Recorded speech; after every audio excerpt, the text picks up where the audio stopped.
So in my opinion, there's two types of Korea. There's the cafe, Instagram aesthetic Korea, and then there's Korea, which is beautiful with culture and history and a little bit of grit. And this Korea is the one that I love and one that has the best food. And trust me, I love Seoul because I'm a city gal, but there's something about the Korean countryside that a lot of people look over, and there are so many hidden gems here, and I am going to take you on a deep dive into the Korean countryside, exploring all the hidden gems that you can visit.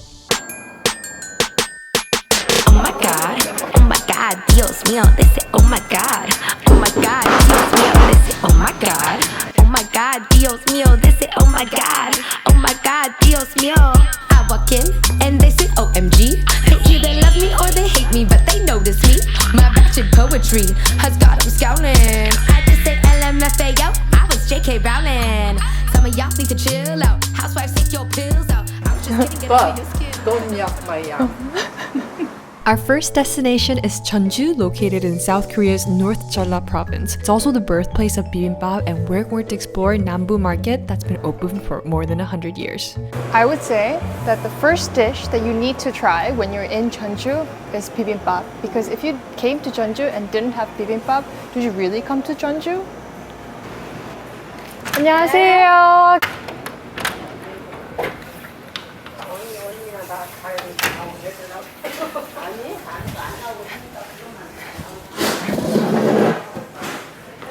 저희 돌솥 비빔밥 하나랑 육회 비빔밥 하나. 네, 감사합니다. 네.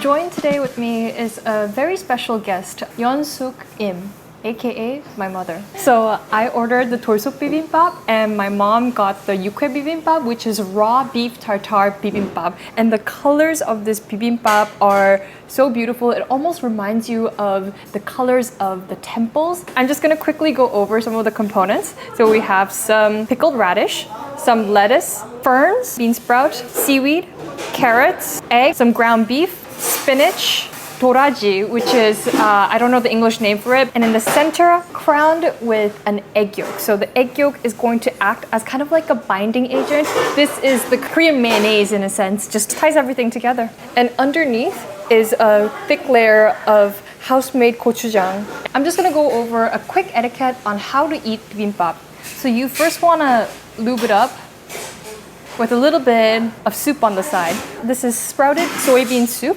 and it should make a little tight sizzle, especially if you're having it in a 돌솥 bibimbap. So the biggest difference between my mom's and mine is served in a hot stone pot. That's why it gets that characteristic sizzle, and you get that little scorched rice action on the bottom, like you would with the sokorat in a paella. Wow, this looks so good. And immediately you're just hit with this intense aroma of the sesame oil and the nuttiness that kind of binds everything together. And bibimbap is just one of those foods that's actually healthy for you and tastes so amazing because of all the different components that are in it.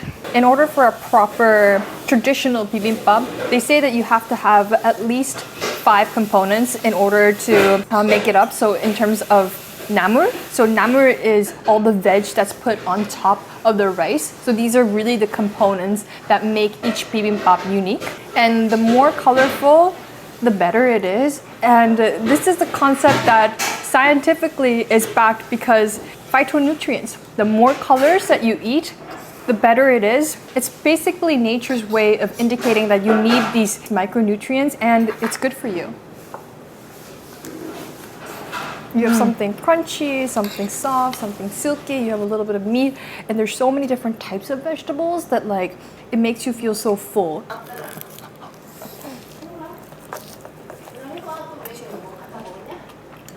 So this is an alley within Nambu Market called Blood Sausage Alley. So blood sausage is one of the most commonly eaten Korean street foods, but here it's actually called blood sausage, meaning it has a lot of blood.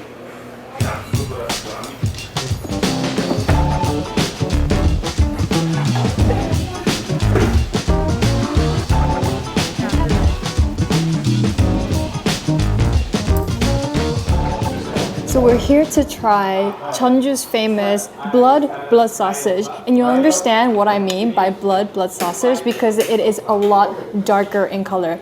Definitely visuals wise, like not the best looking food that we've gotten so far, but just trust the process, okay? Just trust the process. And so inside it's stuffed with vegetables, glass noodles, rice, and a little bit of glass noodles. 뭐뭐 들어가 있니? 잠시만.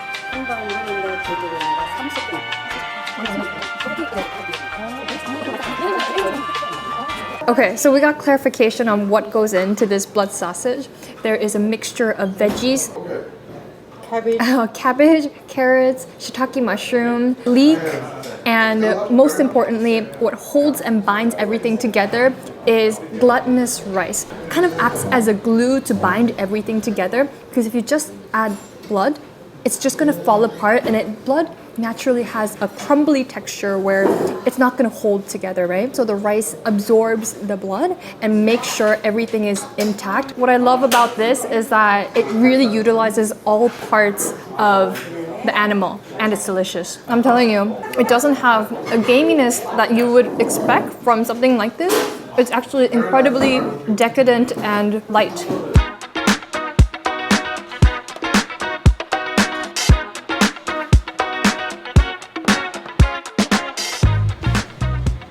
So there's kind of a way to eat this. First, you put the blood sausage in the center of a perilla leaf. We're gonna be making what's called a sam, which is a morsel. Then you wanna pick up a little garlic, like so. Dip it into this gochujang and wild perilla seed powder. Put it on top and crown it with some of the chive kimchi. The chive kimchi is gonna add that extra garlickiness. Wow.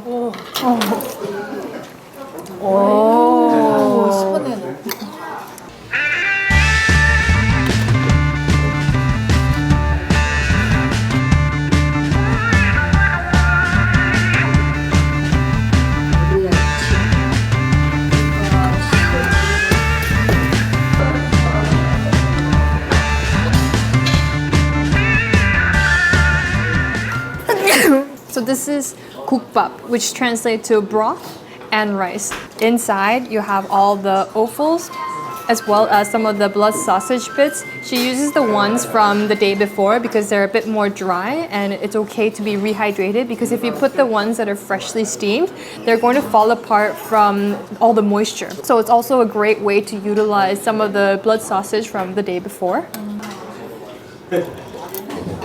But this broth is legendary. I've said this before in one of my Korean street food videos, but sundaegukbap to Koreans is what ramen is for a lot of Japanese people. It's our hangover cure. It's also what makes us want to drink and call for soju. It's what we crave on a very cold winter day. This is like the ultimate Korean comfort food as far as it comes to broth. I was supposed not to eat, but I can't stop eating. It's a very light broth. So most sundaegukbap, which is Very oily. it's very oily and very unctuous and heavy. To be honest, I don't like this oily sundaegukbap, but this one is definitely what I love. It's very light, and my husband, one of his favorite foods is this one. I should take him here very soon. It's definitely tucked away a little bit inside the alley. And there's ones on the main alleyway of the market that's much more flashier and bigger. But this is the OG place to come. Like, this is where all the locals are coming to. 안녕하세요.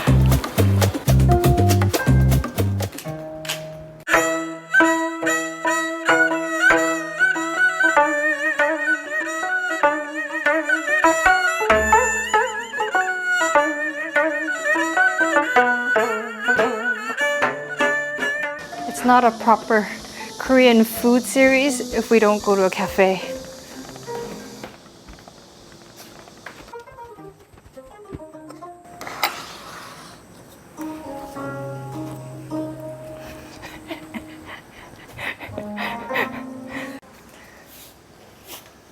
This place literally feels like it's straight out of The Handmaiden. It's so freaking beautiful. And if you haven't watched already, it's an important piece of Korean cinema that you need to watch. So this is what a very traditional Korean courtyard would have looked like. So our homes are kind of similar almost to like Spanish and Arab style homes where the courtyard is in the center. Usually I would crisscross applesauce, but here I feel like I need to sit like a lady.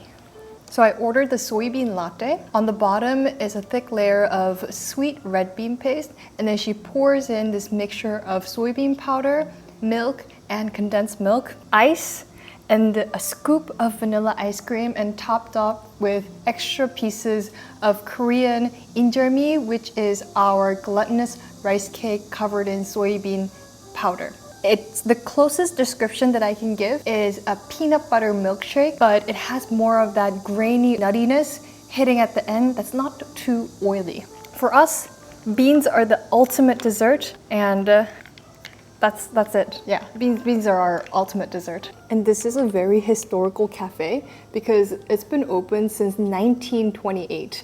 And look how beautiful the wooden beams and the whole atmosphere of this place is.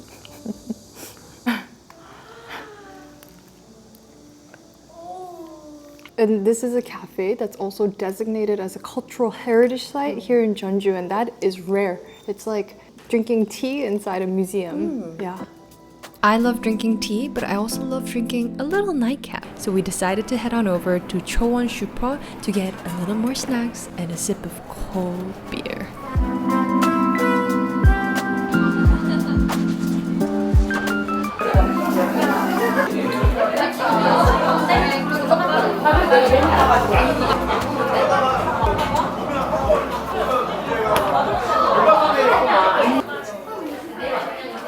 So this is what we call gamaek, which is supermarket drinking.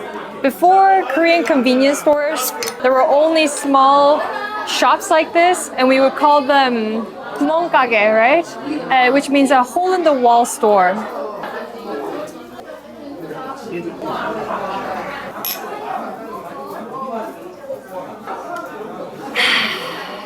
Oh, that's nice.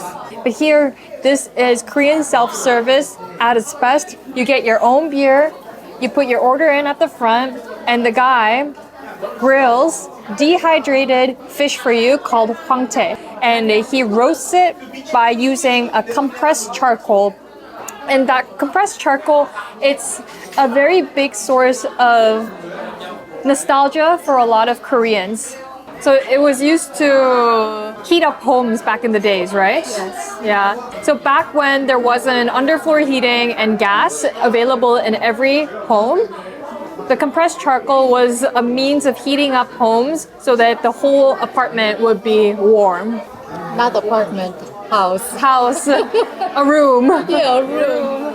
Yeah. And there's only 5 things on the menu, 2 types of dehydrated fish, and you can also choose your own snack with whatever they have available on the shelves. And the most notable snack is called a ramyun ddang.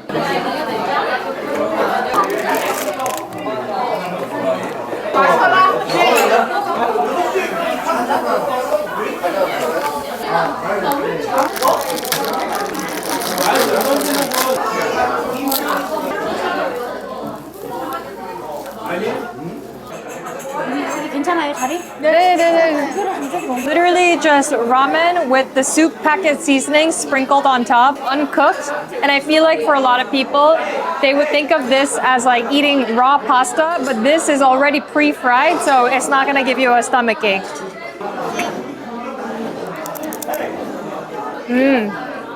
And the method that he uses is super interesting.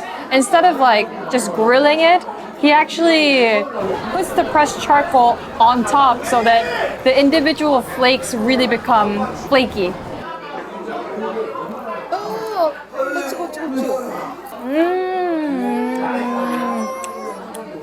Very nice, very nice. I know that dehydrated palak isn't really like a very attractive sounding bar snack for a lot of people. And on its own, To be honest, it tastes like fishy sawdust, but the cheat key to all this is mayo. Mayo makes everything better. And if you speak a little bit of Mandarin, mayo problems. And this sauce isn't just mayo, it's mayo, soy sauce, honey, scallions, a little bit of green chili, all mixed together. It's salty, it's sweet, it's fatty from the mayo, and it has a little bit of that green spice to cut away some of that overly mayo-ness. Honestly, the dehydrated pollock is really nice and smoky, but it's more of a carrier. Because it's so dry, it soaks up the sauce so well.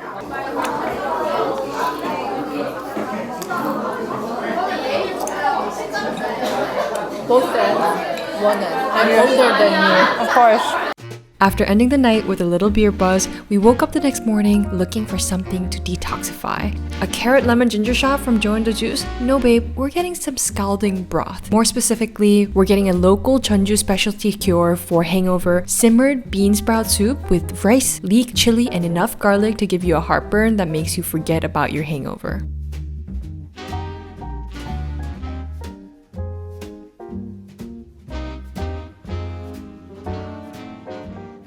Good morning. The only way to start your morning in Jeonju is with, again, a gookbap. So gookbap, like we've had at the blood sausage place, is rice with soup. And here it's a sprouted soybean soup. So there's a way to eat this. On the side, you get served poached egg that comes in this stainless steel rice bowl. And you want to drizzle in the hot broth, 5 spoons to be exact. And you also want to add in the salted seaweed. And it's a little briny. It's eggy, and it almost creates this soft-boiled texture and consistency. Very similar to how kaya toast and poached egg are served together in Singapore. In Korea, we have some egg on the side next to sprouted soybean soup because sprouted soybean soup is delicious, it's nutritious, but it lacks a little bit of protein. So this is the supplemental protein on the side so that you feel like you have a very well-rounded breakfast. And there's a really strong perilla oil that comes through. Creamy umami-ness that you might be missing from the soybean gookbap. And there's an option to add some chopped up little squid for extra $2. And I will just tell you straight off the bat, it is so worth it. The little bites of squid that explode in your mouth along with the green chili and the crunchy soybean. And I'm a strong believer that if you're really traveling to places, you also need to eat like a local because it's all about really immersing in the culture. And food is probably the most important part and aspect of how we live and eat and think and what nourishes us on an everyday basis. And that's what traveling is supposed to do. You're supposed to kind of understand and feel like a local just for a little bit of time. After a full day in Jeonju, we drove down south to the coastal city of Mokpo located in the Jeollanam-do province. Welcome to Mokpo.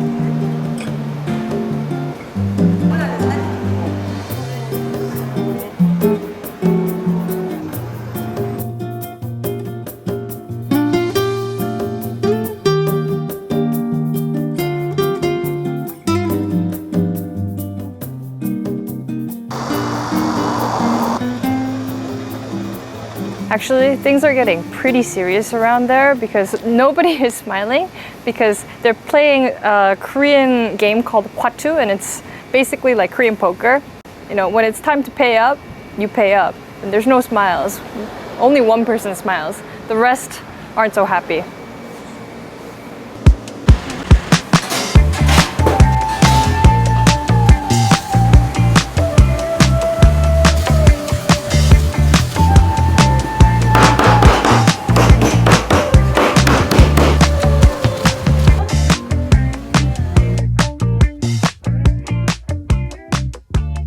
So this is called tangtangi. So the tangtang is onomatopoeia, basically for the action, the sound that it makes when the knife hits the cutting board. And you really want to be decisive with your knife and really come down like Thor when you're doing this because you don't want the little octopus to suffer. You know, you don't want to make the pain worse. Die quickly. Yeah, die quickly. And, you know, would you rather somebody saw through your limbs or just in one decisive action guillotine it? Is this a little morbid? Yes. But is this a Doobydobap show? Yes. So, you know, this is expected. It's raw octopus with raw beef tartare dressed in sesame oil, soy sauce, a little bit of sugar, and sesame seeds sprinkled on top. And the way that you eat this, you wrap it as like almost like a breakfast shell taco and put in some seaweed and then garnish it off with a spicy cucumber oi muchim. But if there's one food that I don't eat, it's cucumbers. So I'm just gonna be picking out the onions. Chef's kiss. But the food here in Mokpo, everything is so fresh and also very saucy. Everything is very red, extra fresh and extra raw, and the food is just insanely good. What I love about tangtangi is the texture of the suction pads. And I know this sounds like tentacle porn, but it's good. But don't yuck my yum.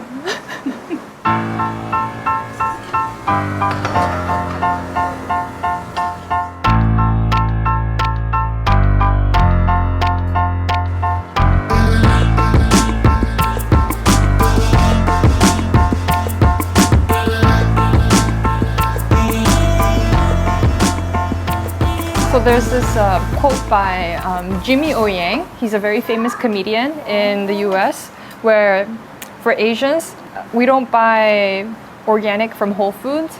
We want to see it alive. Like we want a zoo. That's our indication that it's the freshest quality that it can get. And it's something that has really stuck in my mind and I think really applies to Korean food. We want to see it writhe. We want to see it moving on our table, and it's the best indication that it's the freshest seafood that you can get because it's still alive.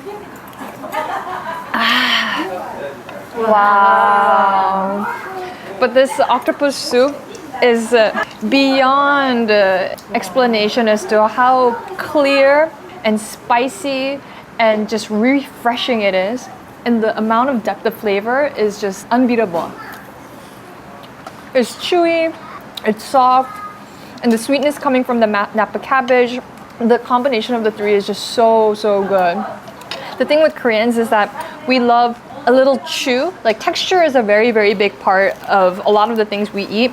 And I know that chewy is a texture that's a little off-putting for a lot of Westerners, but we love really degusting. That would be the best way to explain it. Really just taste every bite, and we want that flavor to last, and that's what chewy allows us to do. I think out of all seafood stews, this is my ultimate favorite. And you can taste the pride in the cooking because they have great ingredients, great technique. They are very open to show their kitchen. Yeah. So there's no reason to hide behind the kitchen. Like everywhere we've gone, like I'm gonna be honest with you, when I'm in Seoul, it's incredibly difficult to get permission to film inside the kitchen because a lot of times people just don't want to show it, or they just think like, oh, like why bother? But I don't know if the concept of Southern hospitality exists everywhere. It's less cold, it's more welcoming, and people are just very proud and happy with what they're doing.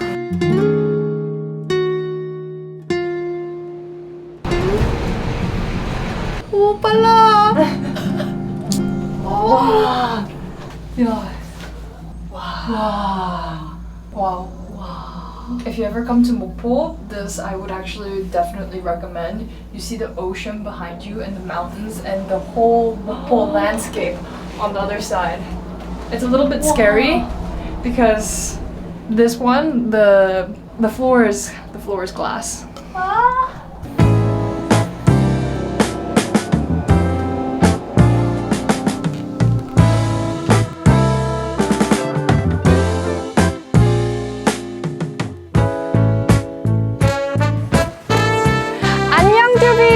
Welcome to Mokpo!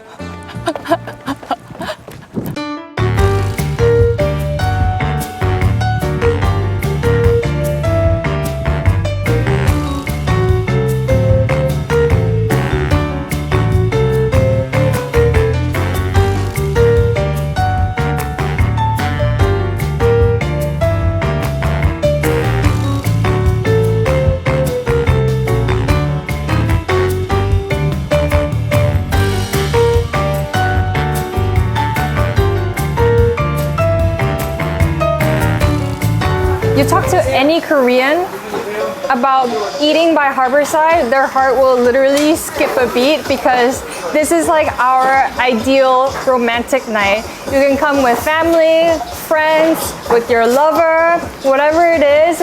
If you have food by the ocean front, looking at it with fresh produce from the sea, guaranteed is gonna be so much better. You eat with your eye and you eat with your tongue, I guess, right?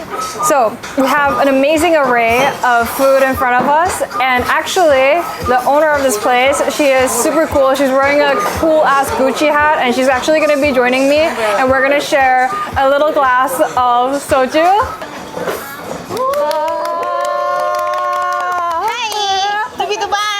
So the name of this pocha is called Yeonhee's pocha, and this is Yeonhee herself. 연희, I name 연희. 두비두밥. 찍어가지고 약간 매울 수가 있어요. 스파이시. 네. 그래서 요걸 이렇게 딱. 자. I'm actually the most excited about this takji horongi. It's a small baby octopus that we saw earlier today, but wrapped around a stick and smothered in like a special gochujang sauce. And this I have actually been looking forward to. It's like Korea's version of popsicle on a stick, but make it freaky and red. I think you Oh god. Honestly, I think the combination between the mayo and the spicy gochujang is really, really nice. It's like spaghetti around a stick. Honestly, the sauce game here in Jeolla province just goes hard. You get a spicy, sweet glaze, and there's just so much garlic on it. And sesame oil, it's just overpowering. I feel like in Jeollanam-do, there's like at least like 40% more sauce than you would find in Seoul. I don't agree with you. 60%. 60% according to my mother. And you know the thing is, honestly, the Hanok Bibimbap with the raw beef tartare is so good. The owner told us to wrap it in some perilla, a little bit of seaweed, the rice and the cockles, and topped off with beef tartare on top, and it is so delicious. So garlicky, so over the top with all the sauces. Like, I am definitely going to be drinking like a liter of water tonight when I go back home. But wow, this is phenomenal. You know what? I'm going to go as far as to say that I think this is the best travel destination outside of Seoul. I have my reasons. Actually, this is what I would prefer / recommend to people. Obviously, you gotta go to Seoul because it's like, you know, it's Seoul. It's one of the biggest metropoles in the world. But if you want to go a little outside and explore the real, like, more countryside, but also be able to have a wealth of food and things to do, my recommendation would be to do like 3 days in Seoul, travel to Mokpo, sleep in Mokpo, and also the hotel prices once you're outside of Seoul is so much cheaper also. And there's a bullet train that goes straight from Seoul Station all the way to Mokpo, and it only takes like what, 2 hours? That's it. I actually really love the city.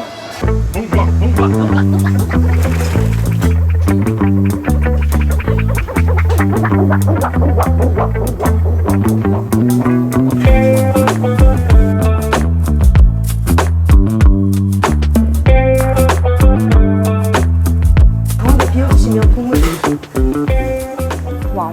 So all this is 8,000 won, which is around what, $6 in this current dollar evaluation. And how many side dishes, how many banchans are there?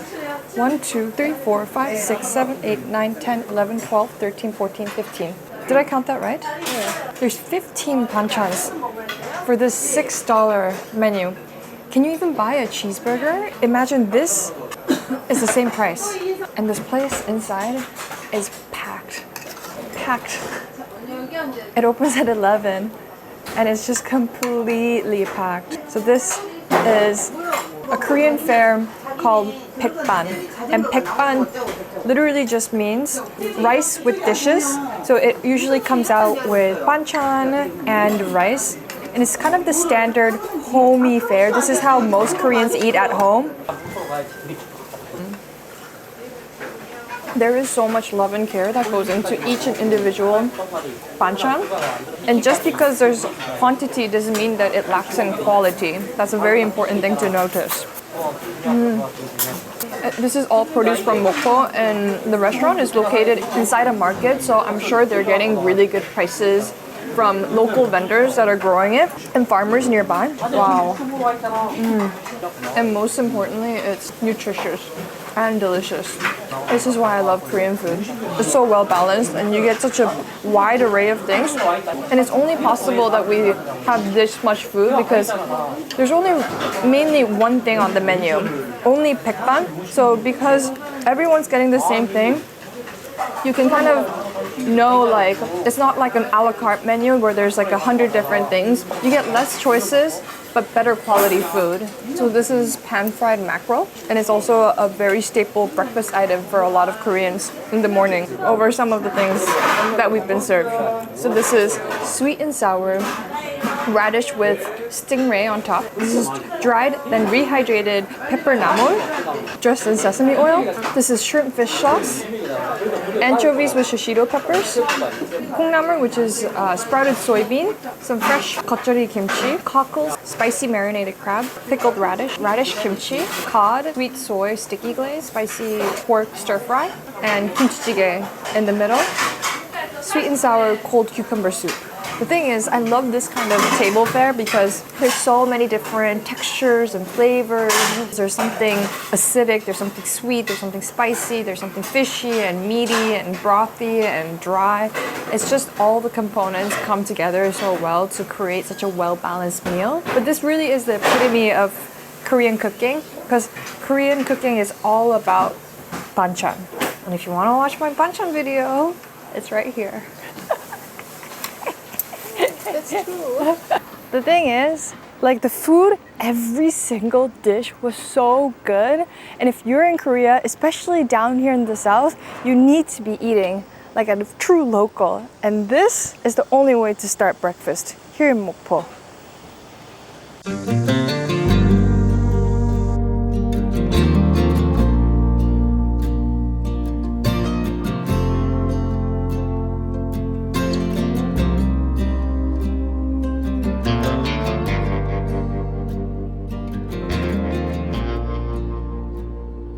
So when I was doing research for Mokpo, this was the #1 recommended place, and this is a restaurant that's been open since 1961, serving one and only thing, and that's going to be ttokgalbi. 안녕하세요.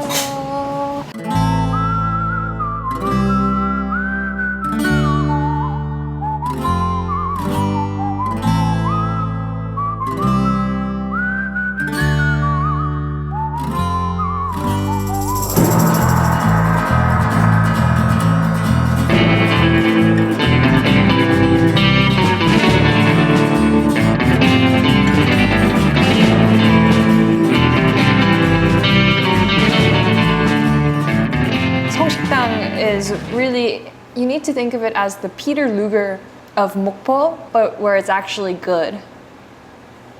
And it's also not that expensive. It's around $25 USD, and the quality of the beef that they use is just out of this world. They use the best part of the Hanu beef, which is the ribs, and then minced it by knife. So they have the minced meat dressed in a soy, sugar, sesame glaze, and he lays it flat on the grid-like grill, pressing it down, making sure that all the meat comes in contact and it doesn't fall out. So the beauty of that is that you need to make sure that the meat isn't too fine to fall through the cracks of the grill, and making sure that it's tightly packed but not too dense at the same time. He presses it down and puts in 2 ribs in the center to signify that yes, we're actually using ribs, or else why would the ribs be there? And then grills it over compressed charcoal. And I'm telling you, he was just grilling it with his hands, and his hands are so rough and calloused. And I asked him like, oh, like, isn't it too hot? Like, how are you touching that meat? Like literally straight over the fire. Like I was sweating so much, even just like having a hard time breathing while I was inside. He was just like, nah, you just get used to it. And then he just like presses it down, making sure that the meat is well caramelized and crispy and crunchy, but still soft and retains that juicy moisture inside. A sliver of the patty over my rice and just try it with plain old rice and patty like this. Let me try that one more time, more gracefully. Wow. It's smoky, it's salty, it's sweet, it's meaty and juicy, and the bite is so nice. It's not like a burger patty where it's completely grinded down. This is hand chopped, and by hand chopping it, you get the individual granules of meat, and the texture on it is so nice. I'm gonna try it with a little bit of garlic and doenjang, which is Korean soybean paste. The umami is unbelievable. It's salty, and that soybean paste adds like a really nice earthiness to it, and another different layer of saltiness, and you get that like immense umami. Oh my gosh, this is so good. This is so good. Every day they call and check to ask whether you're gonna be actually coming to your reservation, because they only prepare the exact amount of meat that's needed each day. You can't pre-mince the meat. They need to do it every morning so that the meat retains its juice. I'm gonna try it with the perilla 장아찌, which is soy pickled perilla. Wrap it around with rice and galbi. Delicious. And this isn't a grilled beef patty that you can find anywhere in Korea. You can really only find this in Mokpo at this restaurant, which makes it that much special. My favorite, as always, the little piece that's stuck onto the rib. It's chewy and it has the most flavor.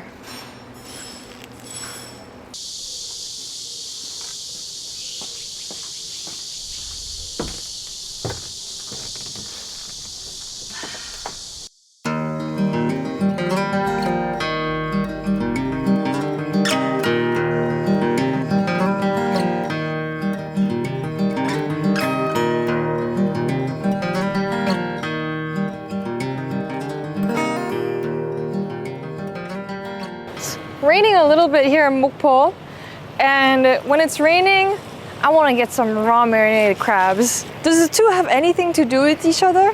Not really. But do I always want raw marinated crabs, rain or shine? Yes.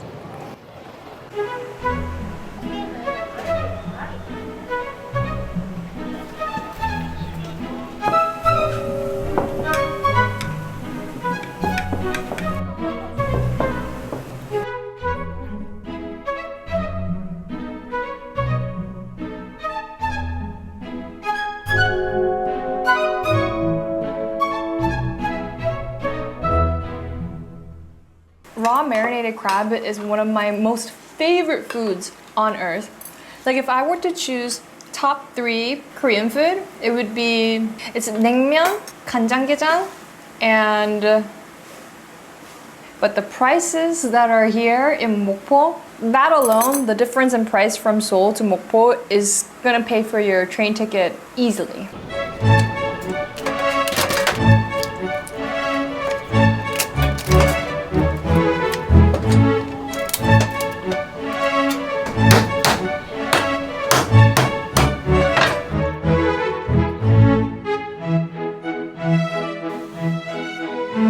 Like look how juicy and roe-filled the crab is. Like it's literally bursting. Look at that. I feel like I'm playing with slime right now. Wow. That is freaking unbelievable.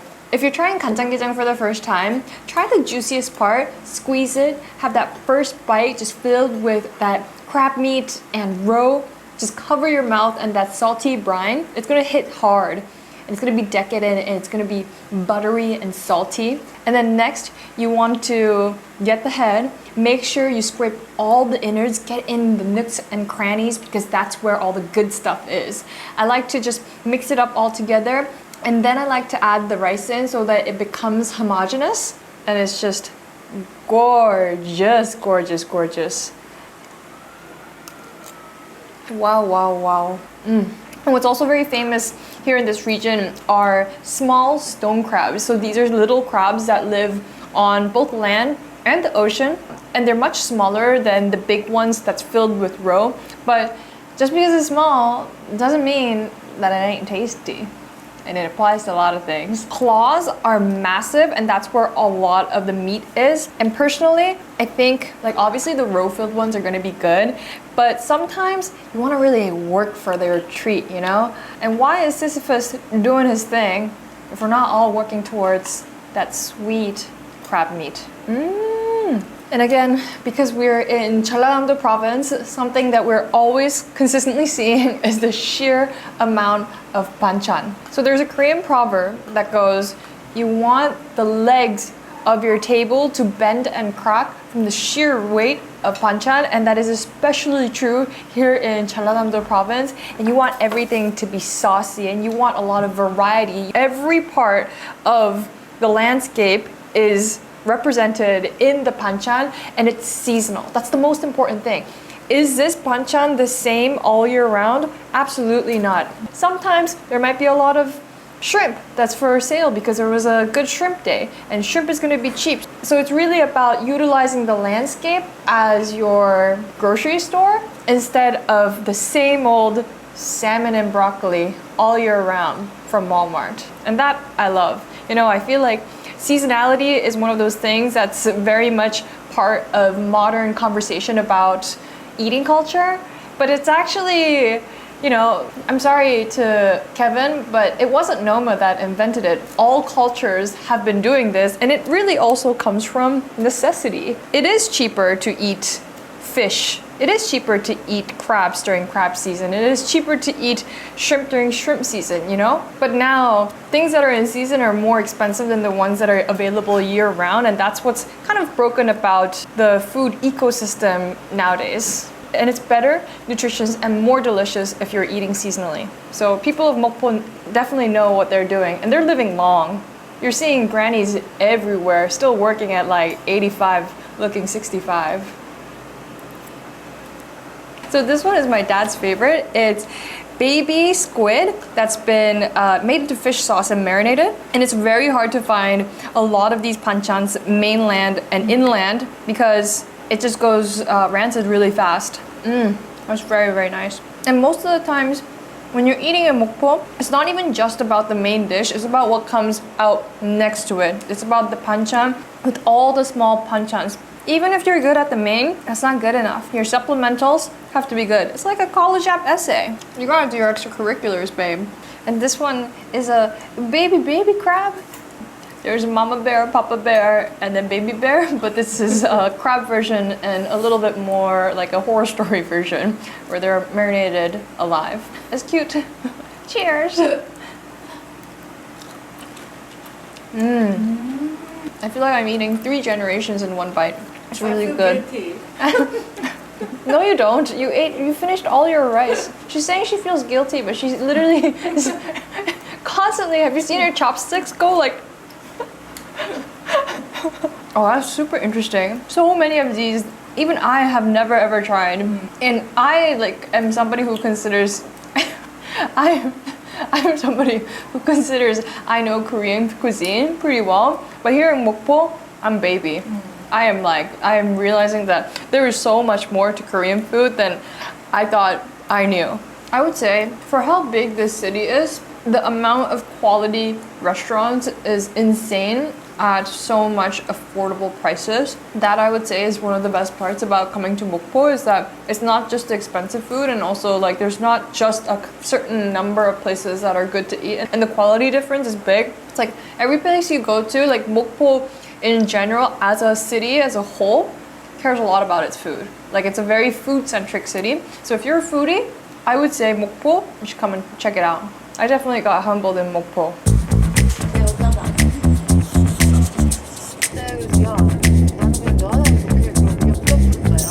It's 10 p.m.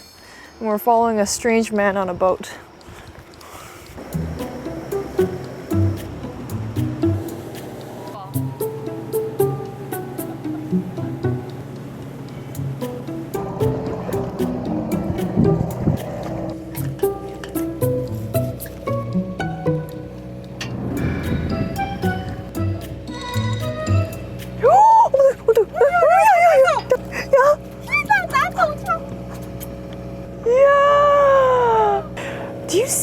This is cutlass fish. I've only eaten it, I've never caught it before. And the fins are moving like DNA.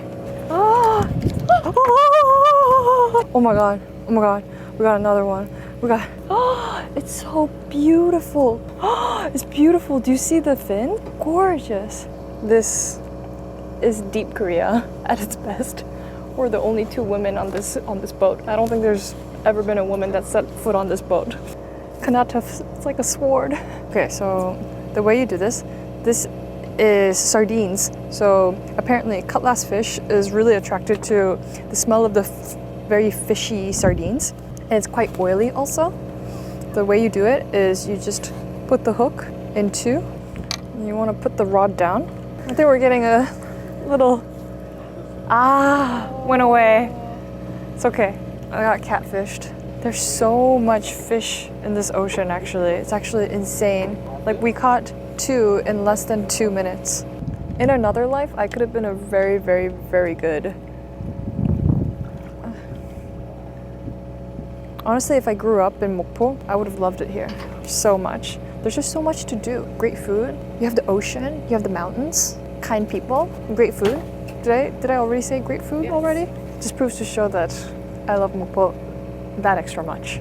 If you're worried about coming to Mokpo because there's not enough things to do at night, night fishing. And it goes until 4 a.m. So if you're a night owl and you love the hum of the boat and old dudes smoking, this is the right place for you. I'm very much enjoying this actually. There's definitely something very therapeutic about it. Oh, holy shit! I got 2 in 1. Oh, 2 마리. Double trouble.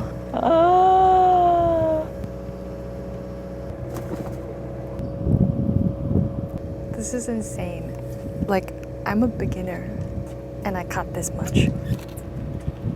Okay, sliding. Behind me is where they shot Hotel de Luna, a super famous K-drama series where IU was in. But yeah, we are ending our Mokpo trip here. I hope you enjoyed this one. To me, Mokpo was phenomenal. There was so much to do, so much to eat, incredibly kind people, and I think that if you really want to see the true Korea, you gotta get out of Seoul. And hopefully this can be a little bit of a guide to what to eat and what to do while you're here. Okay, that's it. Bye. I love you.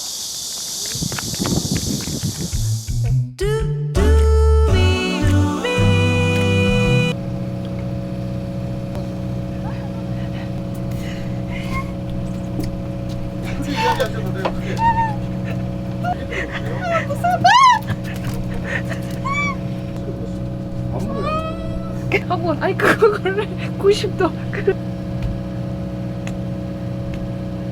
빨리 찍어 할 수 있어 됐어